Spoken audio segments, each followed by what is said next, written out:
बिस्मिल्लाहिर्रहमानिर्रहीम। अस्सलाम वालेकुम व्यूअर्स। तो व्यूअर्स कैसे हैं आप? अल्लाह का शुक्र है, मैं भी आप सबकी दुआओं से खैर वाफियत से हूँ और आप सबके लिए अल्लाह ताला से दुआ गो हूँ। अल्लाह पाक हर किसी को अपने ईमान में रखे। तो व्यूअर्स आज मैं जो रेसिपी आपके साथ शेयर करना चाह रही हूँ वो मेरी फैमिली में और मेरे घर में सबको ही बहुत पसंद है। तो आज मैं बनाने लगी थी तो मैंने कहा क्यों ना मैं आपके साथ शेयर करूँ। तो पकोड़े तो आप खाते हैं, रमज़ान का पूरा महीना माशाल्लाह पकोड़ों के साथ गुजरता है और बारिश का मौसम हो, बरसात का मौसम हो तो पकोड़ों के बगैर तो उसका मज़ा ही नहीं आता। लेकिन आज जो हम बनाएंगे वो ज़रा अलग से है और हमें बहुत पसंद है। तो आज हम बनाएंगे आलू और पकोड़े का सालन। तो शुरू करते हैं आलू और पकोड़े का सालन बनाना। तो सबसे पहले हम पकोड़ों का मेथड जो है उसको रेडी करेंगे। तो उसको रेडी करने के लिए मैंने ये लिया है बाउल में तकरीबन 1.5 पाव बेसन है मेरे पास, वो मैंने लिया है। और इसमें हम डालेंगे प्याज। ये 3 प्याज हैं जिनको मैंने काट लिया है, ये इसमें डालेंगे। प्याज इसमें ज़्यादा जाएगा। उसके बाद हम इसमें डालेंगे सब्ज़ मिर्च, ये भी ज़्यादा डालेंगे। ये भी 5 से 6 अदद मैंने सब्ज़ मिर्च को बारीक काट लिया है। मसाले जो डालेंगे उसमें नमक, कुटी हुई मिर्च, ज़ीरा पाउडर, सूखा धनिया पाउडर, ज़ीरा पाउडर, सुरख मिर्च और अजवाइन थोड़ी सी। इसकी क्वांटिटी जो है वो आप अपने हिसाब से कम या ज़्यादा कर सकते हैं। और इसमें 2 टेबलस्पून मैं डालूँगी ऑयल। इसको अच्छी तरह से हम मिक्स करेंगे।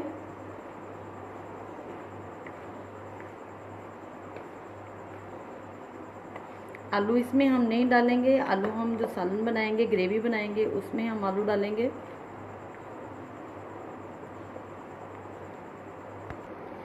पानी हम इसमें साथ साथ ऐड करेंगे, थोड़ा थोड़ा जितनी की हमें ज़रूरत है।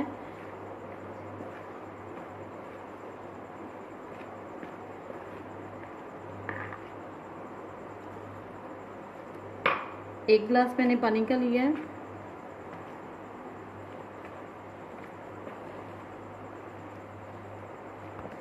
जी तो व्यूअर्स हमने इसको इतना थिक रखा है, इसको हम कम से कम 20 से 25 मिनट के लिए रेस्ट पे रख देंगे। तो थोड़ा सा ये नरम हो जाएगा और फिर हमें जितनी पानी की ज़रूरत होगी हम इसको ना ज़्यादा हार्ड रखेंगे और ना ज़्यादा सॉफ्ट रखेंगे। तो थोड़ा सा पानी हम फिर इसमें ऐड करेंगे। अभी हम इसको रख देते हैं और इसकी जी तो व्यूअर्स नेक्स्ट स्टेप है इसका ग्रेवी बनाने का। तो ग्रेवी बनाना हम स्टार्ट करते हैं। सबसे पहले हम पैन में डालते हैं ऑयल। हाफ कप हम ऑयल ऐड कर दिया, हमने ऐड कर दिया इसमें। ऑयल गर्म हो चुका है। अब हम इसमें डालेंगे प्याज। 3 अदद प्याज मैंने लिए हैं जिनको मैंने चॉप कर लिया है।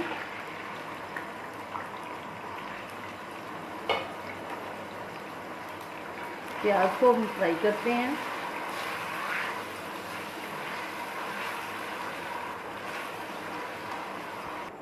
जी तो व्यूअर्स हमने 4 मिनट इसको फ्राई कर लिया। अब हम इसमें लहसुन और अदरक का पेस्ट डालेंगे। 1 टेबलस्पून हमारे पास ये है। इसको फ्राई करेंगे अच्छी तरह से।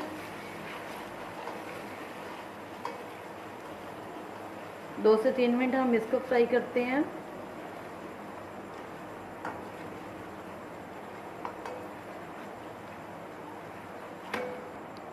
और अब हम इसमें 1 अदद टमाटर और 1 सब्ज़ मिर्च है बारीक काट के वो डालेंगे और इसको मिक्स करेंगे।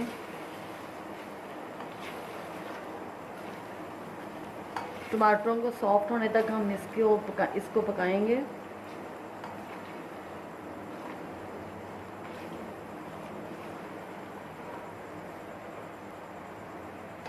दो मिनट के लिए हम इस पर ढक्कन लगा देते हैं ताकि टमाटर सॉफ्ट हो जाएं। जी तो व्यूअर्स टमाटर सॉफ्ट हो चुके हैं। तो अब हम इसमें ऐड करते हैं मसाले। 1 टीस्पून हम इसमें नमक का डालेंगे।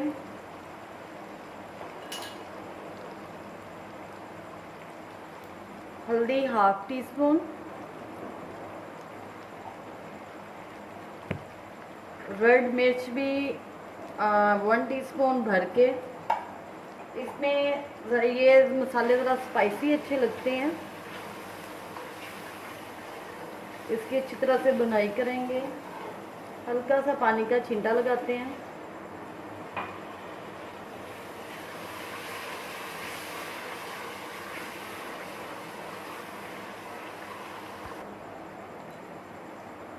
वन टीस्पून ज़ीरा पाउडर और 1 टीस्पून इसमें खुश्क धनिया पाउडर का जाएगा।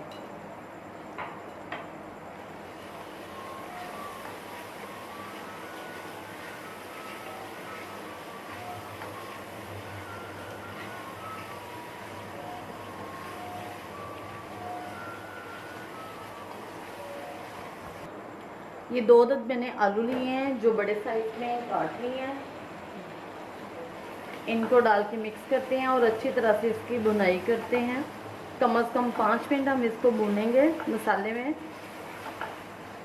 यकीन करें व्यूअर्स, ये सालन बहुत टेस्टी बनता है, आप इसको ज़रूर ट्राई कीजिएगा। इसका प्रोसीजर ज़रा लंबा है कि इसकी ग्रेवी भी तैयार करनी है, पकोड़े भी बनाने हैं, लेकिन बनाने के बाद बंदा खुश हो जाता है कि इतना मज़े का सालन बना है और सारे घर वाले जो है वो लाइक करते हैं इसको।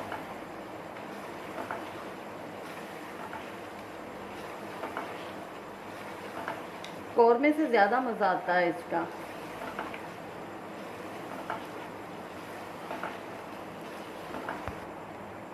पाँच मिनट फ्राई करने के बाद अब हम इसमें डालेंगे पानी। तो ये 3 गिलास में इसमें पानी डालूंगी।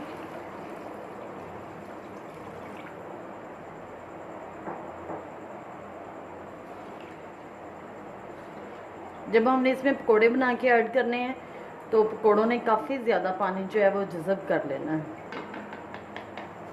अब हम इस पर ढक्कन लगा देते हैं और इसको पकने देंगे। दूसरी साइड पे जो है हम वो बनाना शुरू कर देंगे। दूसरी साइड पे हमने पैन को रख दिया, इसमें ऑयल डालते हैं पकोड़े बनाने के लिए। आप ये पकोड़े तवे पे भी बना सकते हैं इजीली, और पैन में, कढ़ाई में, जिसमें मर्ज़ी बना सकते हैं। जैसे ही ऑयल गर्म होगा तो हम इसमें पकोड़े डालना शुरू कर देंगे। जी तो व्यूअर्स, ऑयल गर्म हो चुका है। अब हम इसमें पकोड़े बना के डालना शुरू करते हैं। ये चम्मच के साथ हम डालेंगे, इस तरह से इसमें हम डालते जाएंगे।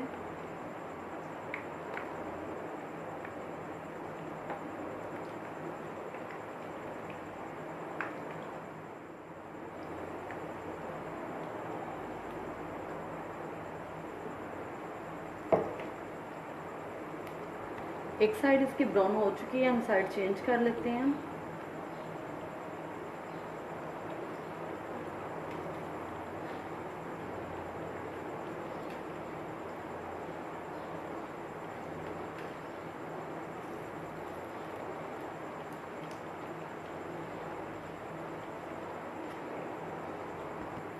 ये देखिए माशाल्लाह से कितना अच्छा कलर आ गया है। हम इसको मीडियम फ्लेम पे जो है वो फ्राई करेंगे, हाई फ्लेम पे नहीं, क्योंकि ये अंदर से कच्चे ना रहें, वो वाले पकोड़े अच्छे नहीं लगते। तो अब हम इनको निकालते हैं इसी तरह छुरी की मदद से।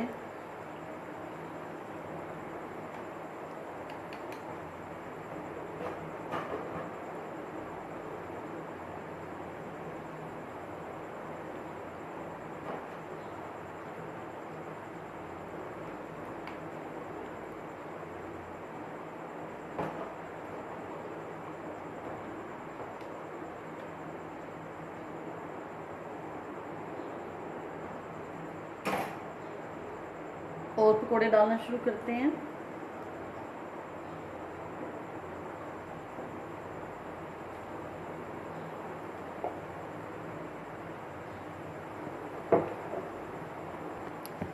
आप इनको थोड़ा सा ऐसे दबा के भी बना सकते हैं, ताकि अगर कोई मोटे हैं, मोटे साइज़ में आ गए हैं, तो वो अंदर से पक जाएं, कच्चे ना रहें। कच्चा बेसन अच्छा नहीं लगता।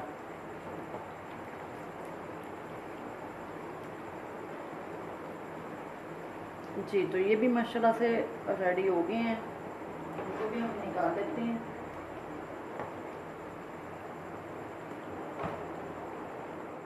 जी तो व्यूअर्स, ग्रेवी हमारी तैयार है आलू पकोड़े की सालन की। तो इसमें हम ऐड करते हैं सब्ज़ धनिया, थोड़ा सा हमने गरम मसाला भी इसमें डाला है। ये देखिए हम इतना सा इसको रखेंगे क्योंकि इसमें जब हम पकोड़े डालेंगे तो ये सारा जो है ना, इसने पकोड़ों ने पानी जो है वो जज़ब कर लेना है। तो ये मैंने 1.5 पाव आपको बेसन बताया था, लेकिन जो बाकी था मेरे पास टोटल था हाफ़ के जी, तो हाफ़ के जी के मैंने ये पकोड़े बनाए हैं। और अब मैं इसमें ऐड करती हूँ पकोड़े। इसमें ग्रेवी को थोड़ा सा ठंडा करना, बहुत गर्म में नहीं डाल देने।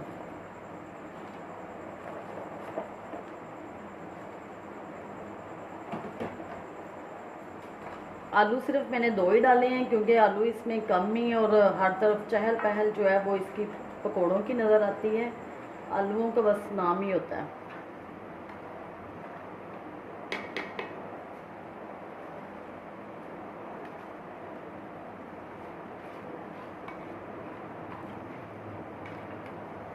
जी तो व्यूअर्स, आपने मेरी इस रेसिपी को ज़रूर ट्राई करना है और मेरे चैनल को लाइक, शेयर और सब्सक्राइब करना मत भूलिएगा। दुआओं में याद रखिएगा। अब मैं इसको आपको इसकी फ़ाइनल लुक दिखाऊंगी। जी तो आप देख सकते हैं माशाल्लाह से कितना अच्छा और कितना खूबसूरत सालन लग रहा है। तो अब हम इसको डिश आउट करते हैं अपने बहुत ही प्यारे से बॉल में।